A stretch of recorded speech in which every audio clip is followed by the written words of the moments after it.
région Nouvelle-Aquitaine et SNCF sont heureux de vous accueillir sur le réseau TER à destination de Bergerac. Il desservira Senon, Libourne, Saint-Émilion, Castillon, Véline, Sainte-Foy-la-Grande. Prochain arrêt, Libourne. Et c'est un quartier de Libourne. Ouais, c'est ça, t'as le boulevard de Quinault aussi. Donc en fait, vous êtes au cœur de Libourne. Complètement entouré des habitations et l'enclos est vraiment en plein cœur de Libourne. Et en fait pas très loin de la Dordogne, puisqu'on est qu'à quelques centaines de mètres de là. C'est pour ça d'ailleurs que les sols en fait sont des sols qui ont été déposés par la Dordogne, avec des éléments assez grossiers et en gros avec une grosse proportion de graves, ce qui explique aussi la grosse proportion de Cabernet Sauvignon qu'on a à Quinault pour une propriété de la rive droite. Ah, c'est marrant, t'es vraiment dans la ville, mais pas. T'as les vignes au milieu. Voilà, ouais. Et toi, t'habites juste là. Ouais. On habite sur la propriété sur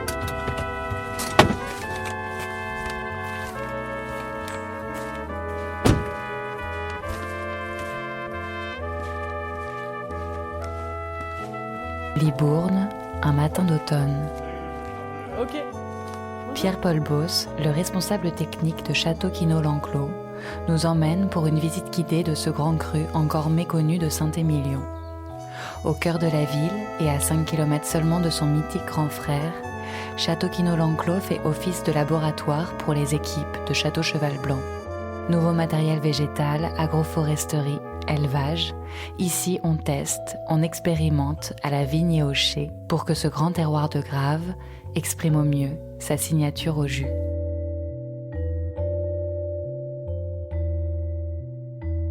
Une journée à Château Quinault, un podcast Château Cheval Blanc. Alors ici, on est 4. Il y a 2 tractoristes qui s'occupent de tous les travaux mécaniques pendant la saison végétative et de la taille pendant l'hiver, donc qui sont Joachim et Hugo. Anna, notre prix-fêteuse et vigneronne, qui s'occupe de ces parcelles dédiées sur lesquelles elle va effectuer tous les travaux en verre, les épamperages, les ébourgeonnages, les levages, etc. Il y a moi donc qui suis le responsable technique et puis donc toute cette petite équipe travaille main dans la main avec l'équipe technique de Cheval Blanc, donc Pierre-Olivier, le directeur technique, Carole, la maître de chai et Nicolas, le chef de culture. Alors là, on est en plein dans la cour viticole, donc c'est une cour qui a été refaite complètement en 2017, mais sur la base des bâtiments historiques, qui sont en pierre, donc avec les calcaires, les fameux calcaires de Saint-Émilion, et qui sont vraiment typiques de l'architecture bordelaise.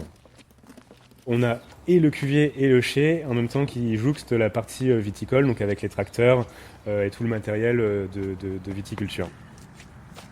En fait, ces bâtiments, ils sont en plein dans le cœur de notre enclos.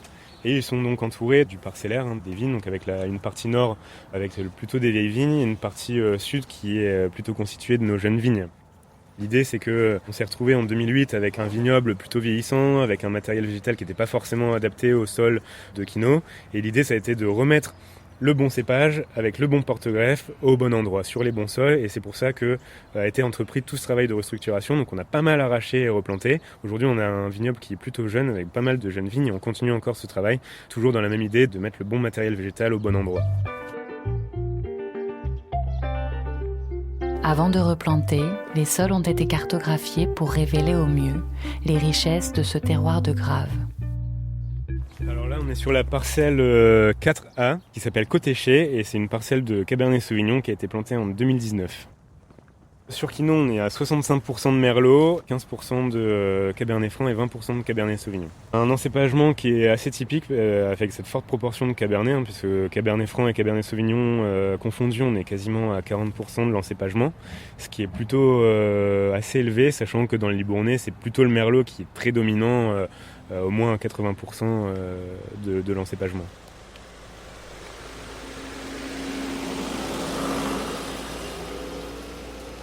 Et alors, ils sont pas très propres, vos enterrants? Nos enterrants, ils sont pas très propres. Ils l'étaient il y a une semaine, mais en fait, on a semé nos couverts végétaux. Donc là, on a un mélange de 5 espèces différentes avec des graminées, des légumineuses et des crucifères qui vont pousser pendant tout l'automne, tout l'hiver, qui vont reprendre leur croissance au printemps. Et l'idée, ça va être de développer des grosses biomasses, donc c'est-à-dire une pousse assez importante qu'on viendra coucher en avril-mai, qui vont empêcher la levée des adventices qui nous intéressent plutôt en viticulture, donc les adventices, les mauvaises herbes, et en même temps couvrir le sol, le protéger des UV, des rayons du soleil, surtout pendant l'été. Avec le changement climatique, c'est plutôt une bonne chose.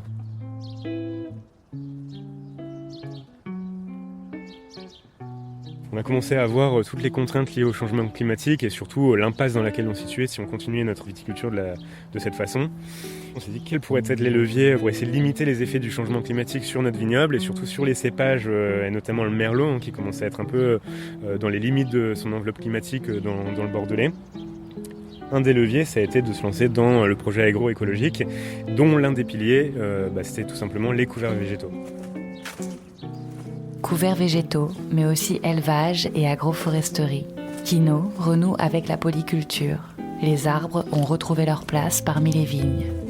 Alors là, on est sur la parcelle 1B, qui est une parcelle de merlot qui a été plantée en 2016. Donc l'idée, c'était de réintégrer les arbres. On a mis que des fruitiers, on a mis donc des pêchers sur les sols de grave, parce que comme le Cabernet Sauvignon, les pêchers étaient plutôt propices pour des sols assez chauds. Et on a également planté pas mal de pruniers avec pas mal de variétés différentes. Donc ça, sont vraiment les premières parcelles où on a planté des arbres. Ça, c'était donc il y a 4 ans.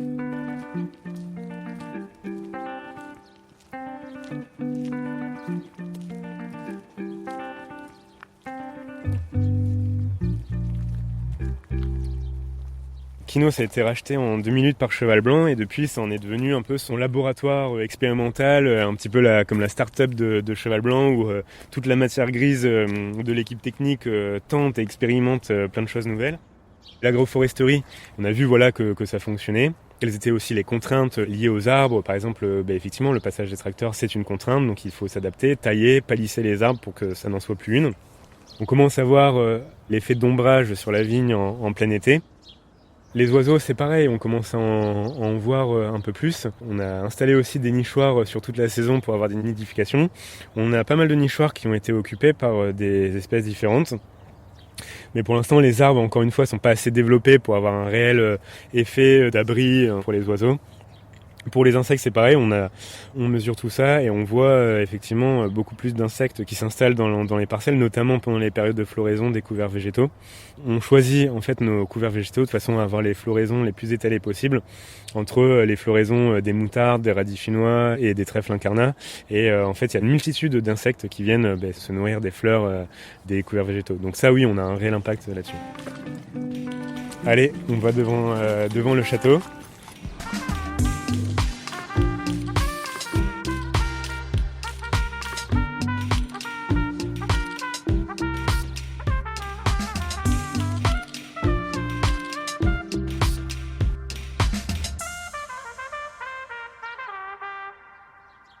C'est un château qu'on a retrouvé sur les anciennes étiquettes et sur des gravures de Quinault, encore une fois, dans des archives. Donc en fait, c'est un château qui doit dater du 19e ou 18e. Donc c'est vraiment une ancienne bâtisse avec ses 2 tourelles, avec les 2 palmiers typiques de l'architecture libournaise et bordelaise. On va faire un tour au chai. Ouais, on peut passer par là. On va faire le tour. Ouais, donc là, je parlais de lieu d'expérimentation à Quinault. On en a encore la preuve avec cette parcelle, qui est la parcelle 3, et qui est une parcelle de merlot également plantée en 2016 et qui s'appelle Côté Maison, qui est une plateforme d'essai de semis de couverts végétaux. Donc on a plein de mélanges différents, de triticale, de pois fourragers, de févrole, comme des mélanges de 3 variétés différentes de trèfle. Voilà, donc l'idée c'est vraiment d'expérimenter ça, de voir ce qui fonctionne un peu moins bien, et de sélectionner ensuite, pourquoi pas, des mélanges qui seront les futurs mélanges de Quinault ou de Cheval Blanc.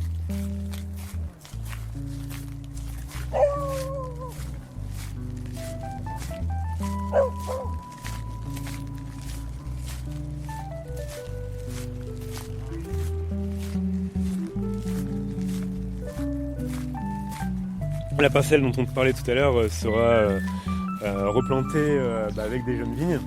On n'aura plus que 2 hectares de vieilles vignes dans l'enclos. Et là, c'est ta maison. Voilà, c'est ma maison qui servait de chai avant 2008, donc à l'époque du docteur Reynaud qui était l'ancien propriétaire de Quinault. Voilà, on rentre dans la cour viticole. Comme à Cheval Blanc, on cueille les raisins le plus tôt possible pour capturer la fraîcheur et l'éclat du fruit. Donc là, on se situe sur la réception vendange, qui fourmille d'activités au moment des vendanges. Donc le tri, il se fait de manière très classique à la main. On a 2 personnes qui vident chaque cagette le lendemain de la vendange sur une première table de tri où les grappes sont triées, les feuilles sont enlevées, les éventuels débris de rafles, etc. sont retirés. Ensuite, ça passe dans un érafloir qui sépare les baies des rafles. Les baies tombent sur une deuxième table de tri où là, on a encore 5 à 6 personnes qui vont trier chaque baie, enlever celles qui peuvent être encore un peu vertes ou qui sont peut-être un peu moins jolies. Toutes ces baies vont ensuite être acheminées dans un cuvon. Et ce cuvon, on va l'amener dans le cuvier, l'élever en hauteur avec un gerbeur et encuver ensuite tous ces raisins par gravité dans la cuve. Aujourd'hui, on a 31 parcelles. On essaie au maximum de vinifier de façon séparée. Après, on a des parcelles qui, des fois, sont vraiment très petites, qu'on peut assembler selon les volumes, selon aussi si on a gelé ou pas, parce que le gel nous a fait beaucoup de mal depuis 2021.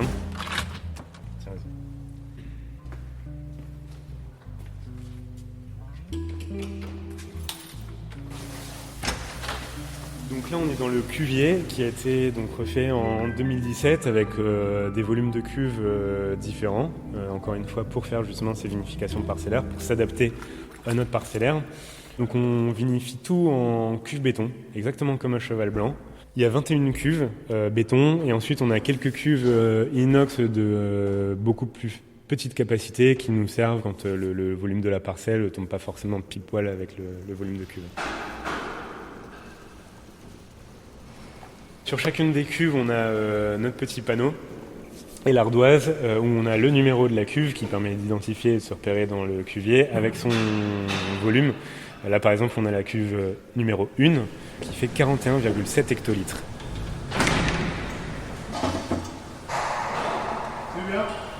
C'est un cuvier où on se sent bien parce que c'est un cuvier à taille humaine et en même temps il y a de l'espace, il est très ergonomique, il est pensé pour travailler de façon très confortable et en fait c'est un cuvier simplement, on se sent très bien.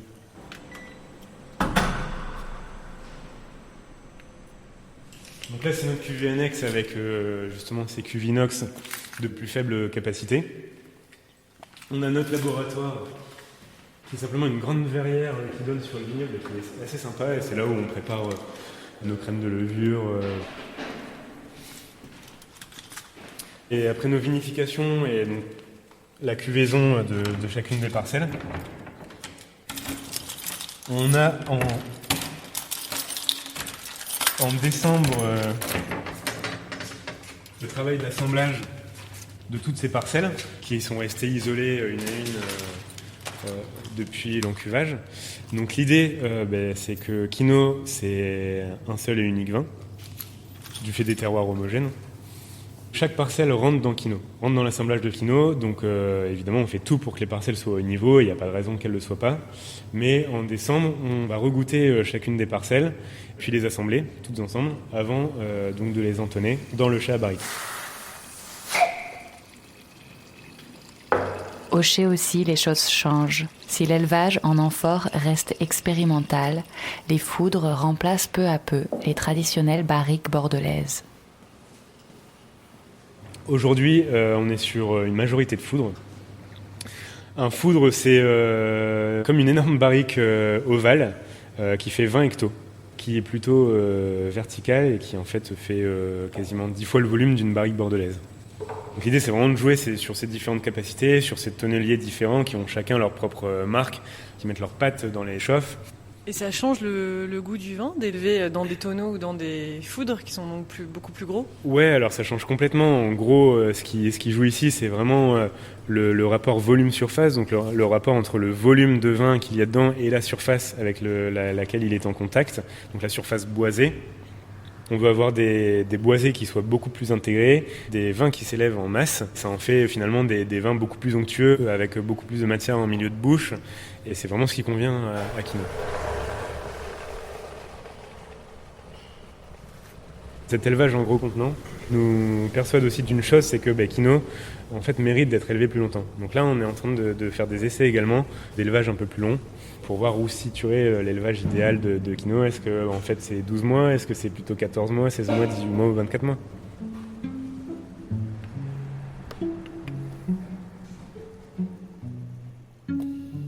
On sort peut-être parce qu'il fait froid. Ouais. On a un chai qui est thermorégulé, qui est entre 12 et 14 degrés pendant toute l'année et qui est aussi régulé sur l'hygrométrie. En gros, on essaie d'avoir à peu près 80-90% d'hygrométrie sur toute l'année.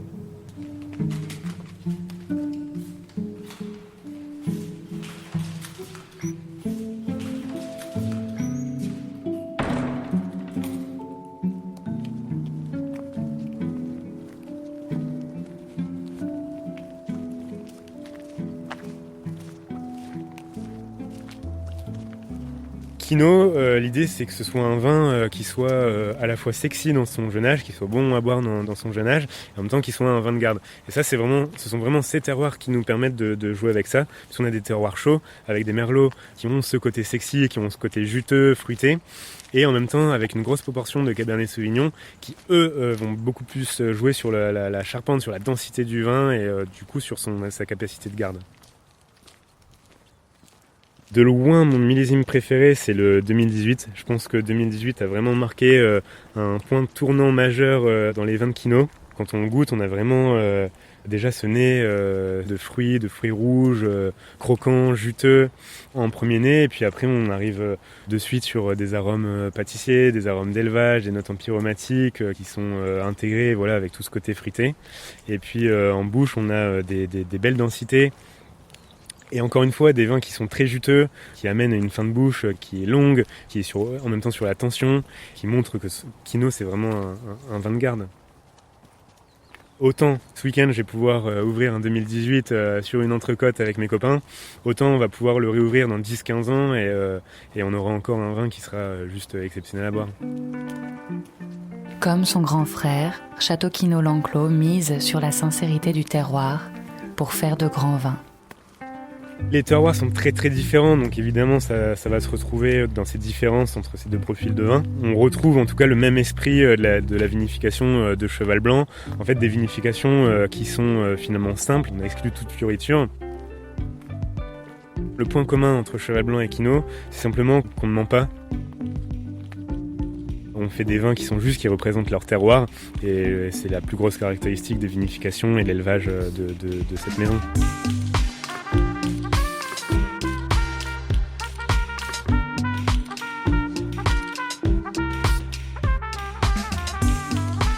Vous venez d'écouter Une journée à Château Quinault, un podcast Château Cheval Blanc.